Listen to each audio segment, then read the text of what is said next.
Hello, my name is Hanif Sumner, and I graduated from the Newhouse School of Communication. One thing I want to ask is that you guys mentioned that, once you do a few interviews and you get, I guess, a general sense of, how the interview is going, it's good to follow up.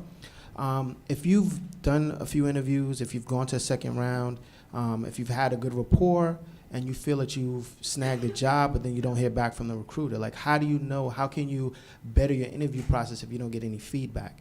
Because, it's been a case where I've went and, interviewed and I thought it went well, but then you don't hear back, and it's not because of anything you did or, if you don't know, and you don't want to go into more interviews and make mistakes. So if the recruiter doesn't give you feedback, how do you get better? It's a great question. Yeah.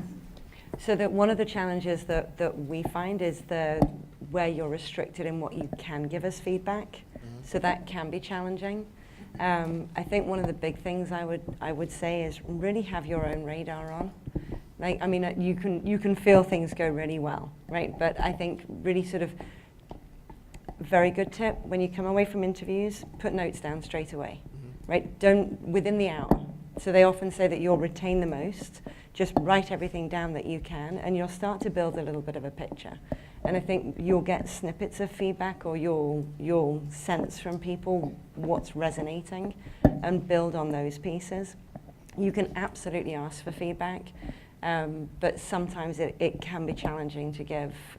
Recruiters are bound sometimes from either organizations rules or legal rules for not oversharing, and maybe giving those nuggets that you really want and we just aren't allowed to give. Right. I think another just personal matter, again, if you're maybe interacting a fair bit along the way with the hiring manager, him or herself, is the notion of this is someone you potentially could be working with. So what's the relationship you want to have with them, and how might you communicate with them if you were in a work setting about something? So it's a notion of, if you reach out to them and understanding that, hey, I thought our last conversation went pretty well. I recognize you may be busy. The job profile might have changed. You might have met other candidates.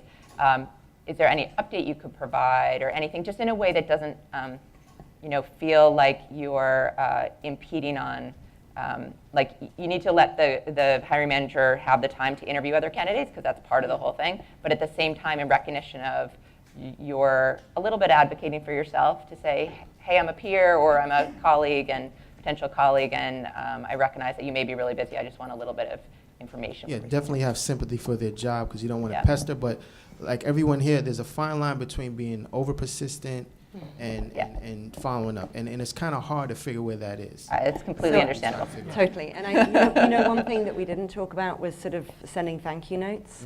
Yeah. Which I think is number one. They're an absolute must, right? So that's your first post-interview communication with the interviewers. Let's say it's just with the hiring manager. So that then gives you, so from the way Google works is then you've got the communication with the hiring manager as well as the recruiter. And I think there are just ways of wording communications where you leave the door open for communication to come. So you create every possibility for the communication to come back. And then it's like you've left no stone unturned, but you haven't gone and like wrangled somebody to the point where you're like, I mean, we've seen messages of, I haven't heard from you, and that's, it's another big no-no. Sort of vent your frustrations and then write a nice note. Thank you. Yeah.